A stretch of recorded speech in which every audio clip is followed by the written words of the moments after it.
Hi guys, welcome back to my channel. आज की इस वीडियो में मैं आपके साथ शेयर करने वाली हूँ case presentation on chicken pox.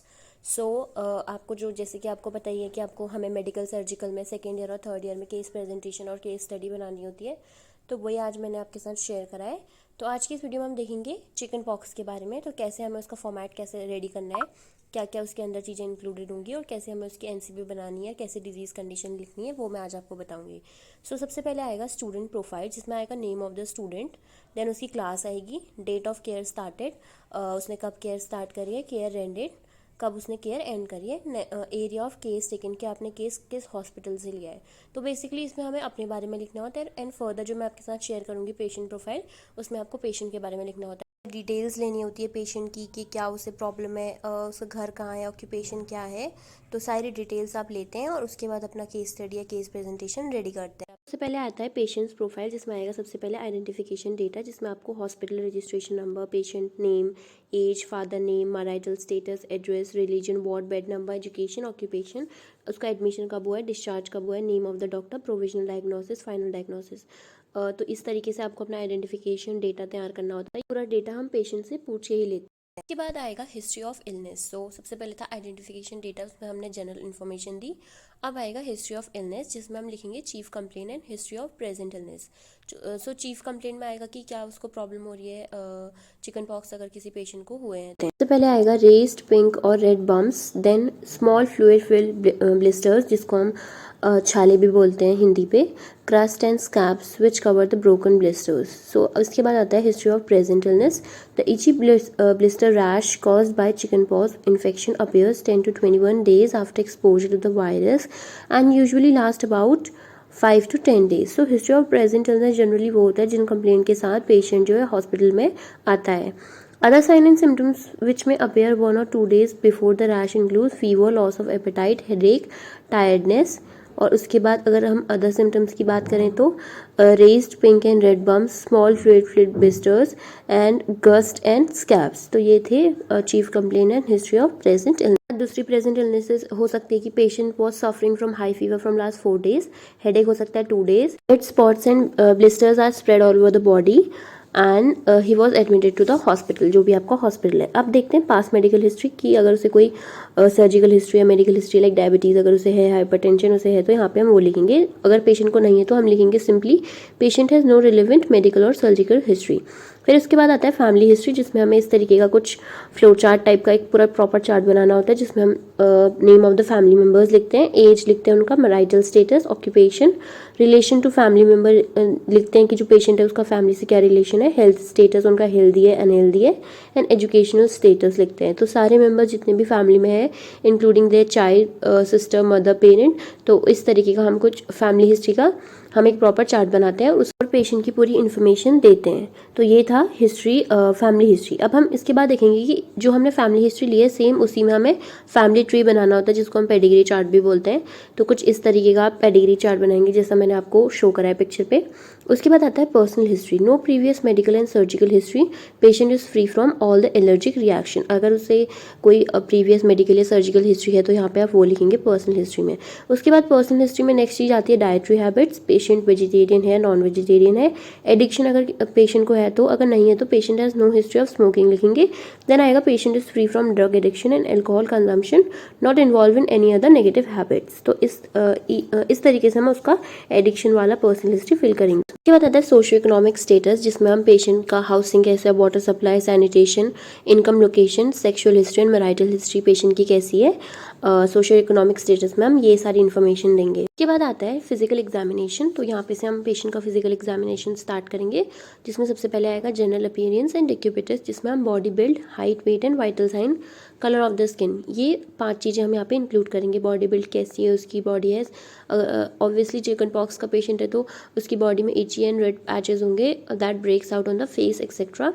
Body somewhat healthy, body healthy है बट उसमें जो स्किन है उसकी स्किन इंटीग्रिटी में प्रॉब्लम है। हम इसमें हाइट, वेट लिखेंगे, वाइटल साइंस लिखेंगे। उसके बाद आता है हेड, जिसमें हम लिखेंगे shape and size of the skull, कैसा है, राउंड शेप्ड है या कैसा एबनॉर्मल है या नॉर्मल है। स्कैल्प लिखेंगे, क्लियर है या लीजन्स प्रेजेंट है वो लिखेंगे। फेस में सिमेट्रिकल है, एसिमेट्रिकल है, हेयर्स कैसे हैं, इक्वली डिस्ट्रीब्यूटेड है या फिर कोई डिजीज़ कंडीशन है उनमें हेयर की, एलोपेसिया एरिएटा, कुछ भी अगर कंडीशन है तो वो लिखेंगे। उसके बाद हेड के बाद आएगा आईज, जिसमें हमें eyebrow, eyelid, eyeball, conjunctiva, sclera, cornea and iris, pupil and lens के बारे में लिखना होगा। फिर आएगा ईयर, जिसमें एक्सटर्नल ईयर लिखेंगे और हियरिंग प्रॉब्लम अगर कुछ पेशेंट को है तो वो मेंशन करेंगे। नेक्स्ट आता है नोज, जिसमें इंक्लूड करेंगे एक्सटर्नल नेयर्स एंड नॉस्ट्रल्स। इनमें बेसिकली हमें लिखना होता है कि वो नॉर्मल है शेप में या साइज़ में, नॉर्मल है या एबनॉर्मल है। अगर ईयर है तो हियरिंग प्रॉब्लम तो नहीं है कोई, या फिर आई में अगर कोई कंजक्टिवा में प्रॉब्लम है, या फिर पर्सन जो है लेंस वेयर करता है, तो वो सारी चीज़ें हम यहाँ पे लिखेंगे। उसके बाद आता है mouth and pharynx. Mouth and pharynx, mouth में teeth, tongue, throat and pharynx लिखेंगे। नेक में thyroid gland, range of motion proper है नहीं है, लिम्फ नोड के बारे में लिखेंगे। यहाँ पे हमारा जो जनरल एग्जामिनेशन है वो खत्म होता है। उसके बाद हम स्टार्ट करते हैं सिस्टमिक एग्जामिनेशन, जिसमें हमें प्रॉपरली सारे सिस्टम को सिस्टम वाइज उसका एग्जामिनेशन करना होता है और लिखना होता है। सबसे पहले आएगा रेस्पिरेटरी सिस्टम, जिसमें हम साउंड इंस्पेक्ट करेंगे। कार्डियोवैस्कुलर सिस्टम में भी हम सब कुछ करेंगे, like inspection, auscultation, same with it GI system में भी करेंगे। उसके बाद आता है यूरिनरी सिस्टम, जिसमें हम कलर लिखेंगे, यूरिन का कैथेटर प्रेजेंट है या नहीं, यूरिनरी डिस्चार्ज कैसा है, एब्सेंट है या नॉर्मल है, कैसा है वो लिखेंगे। इंटेग्यूमेटरी सिस्टम में लिखेंगे स्किन का कलर, डर्मेटाइटिस तो नहीं है, ब्लिस्टर्स, रेडनेस। फिर आता है मस्कुलोस्केलेटल सिस्टम, अभी सेम हमें रेंज ऑफ मोशन, जॉइंट में स्वेलिंग है तो नहीं वो लिखना है, वीकनेस है, स्ट्रेंथ कैसी है, तो इस सिस्टम वाइज अकॉर्डिंगली हमें अरेंज करना है। उसके बाद लास्ट आता है न्यूरोलॉजिकल सिस्टम, में हमें level of consciousness, memory, orientation, insight and judgement, general intelligence कैसा है वो लिखना है। लास्ट में हमें रिफ्लेक्सेस का एक चार्ट बनाना है, जिसमें हमें नेम ऑफ द रिफ्लेक्स लिखना है और उसका रिमार्क देना है। बाइसेप, ट्राइसेप, पेटिलियर एंड ग्लूटल में रिफ्लेक्स कैसा है, नॉर्मल है, एबनॉर्मल है, वो लिखना है। उसके बाद आता है क्रेनियल नर्व। अगर आप चाहें तो सारी क्रेनियल नर्व को अलग अलग तरीके से एक्सप्लेन कर सकते हैं। अगर 12 की 12 जो क्रेनियल नर्व हमारी 12 पेयर ऑफ क्रेनियल नर्व है नॉर्मल है तो नॉर्मल लिख सकते हैं आप। फिर मोटे एग्जामिनेशन करेंगे, उसमें टोन का, पावर का, कोऑर्डिनेशन का एंड न्यूट्रिशन का। गेट में वेडलिंग गेट प्रेजेंट है तो वो लिखेंगे, नहीं है तो नॉर्मल लिखेंगे। उसके बाद deep and superficial reflexes check करेंगे, पॉजिटिव है या नेगेटिव है। सेंसरी एग्जामिनेशन करेंगे, सेरिब्रल साइन चेक करेंगे पेशेंट के, and extra pyramidal sign check करेंगे। तो यहाँ पे हमारा खत्म हो जाता है सारा सिस्टमिक एग्जामिनेशन।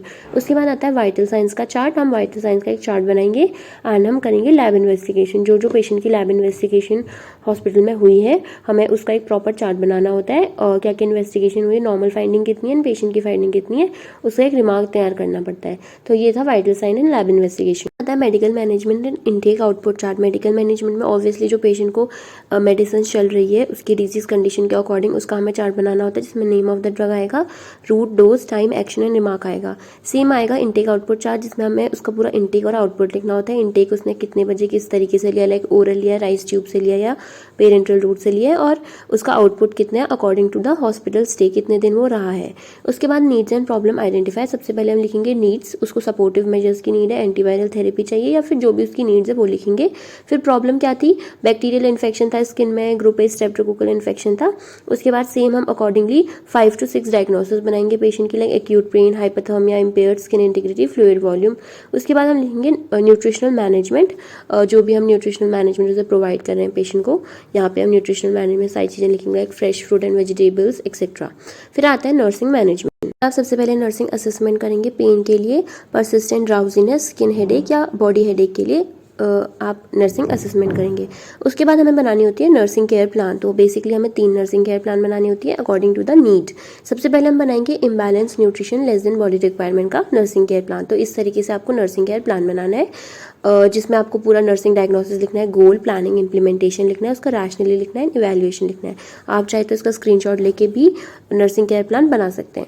उसके बाद नेक्स्ट जो नर्सिंग केयर प्लान बनेगा वो बनेगा acute pain related to inflammatory processes, जिसमें सेम जो फॉर्मेट है नर्सिंग केयर प्लान का वो नॉर्मली जो सब में रहता है वही रहेगा। एंड आपको मिनिमम 4 to 5 प्लान करके इम्प्लीमेंटेशन करना है। 5 इम्प्लीमेंटेशन बहुत ज़्यादा इंपॉर्टेंट होते हैं कोई भी नर्सिंग केयर प्लान के लिए। उसके बाद जो थर्ड एनसीपी बनेगी वो बनेगी hyperthermia related to viral infection. तो आप जो 5 to 6 नर्सिंग डायग्नोसिस लिख रहे हैं उसमें आपको मिनिमम 3 नर्सिंग केयर प्लान बनाने ही बनाने होते हैं। It is very compulsory for any disease condition और एनी नर्सिंग केयर प्लान। तो यहाँ पे हमारा खत्म हो जाता है नर्सिंग केयर प्लान। अब हमारा स्टार्ट होता है डिजीज कंडीशन, और डिजीज कंडीशन को हमें एक्सप्लेन करना होता है। फॉर एग्जाम्पल जो भी आपकी डिजीज कंडीशन, यहाँ पे हमारी चिकन पॉक्स तो हम इसे एक्सप्लेन करेंगे। सबसे पहले आएगा चिकन पॉक्स का इंट्रोडक्शन कि चिकन पॉक्स क्या होता है, cause by varicella zoster viruses. इसका नॉर्मल आप एक इंट्रोडक्शन टाइप का देंगे। उसके बाद आएगा डेफिनेशन, जिसमें आप लिखेंगे कि चिकन पॉक्स क्या है। इसकी प्रॉपर डेफिनेशन आप यहाँ पे देंगे, like it is characterize by sudden onset of low grade fever, mild constitutional symptoms and vesicular rashes appearing. तो ये था इसका इंट्रोडक्शन एंड डेफिनेशन। इसके बाद आपको बनाना होगा एक diagram. It is totally up to you whether you want to make this or not. तो आपको इस तरीके का एक डायग्राम प्रिपेयर करना होता है, जिसमें आपको नॉर्मली स्किन की इंटीग्रिटी दिखानी होती है कि कहाँ पे डैमेज है या नहीं है। उसके बाद हमें लिखना होता है anatomy and physiology of the skin. ये डायग्राम भी it is up to you whether you want to make or not. अगर नहीं बनाना है तो आप इसको स्किप कर सकते हैं।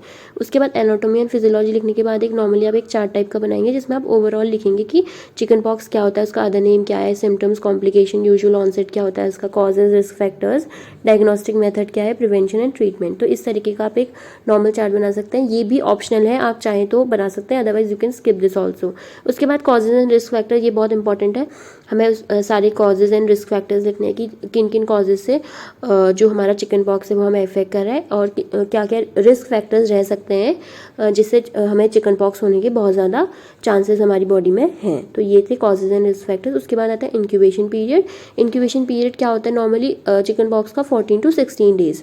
उसके बाद आएगी पैथोफिजियोलॉजी। पैथोफिजियोलॉजी में आपको नॉर्मली एक्सप्लेन करना है कि कैसे जो है इन्फेक्शन हमारी बॉडी में आ रहा है, वेरिसेला जोस्टर वायरस आ रहा है, और कैसे हमारी बॉडी की स्किन इंटीग्रिटी को ब्रेक कर रहा है, और कैसे हमारी बॉडी में अदर फिजियोलॉजिकल चेंजेस ला करें। पैथोफिजियोलॉजी के बाद आता है फंक्शंस ऑफ द स्किन।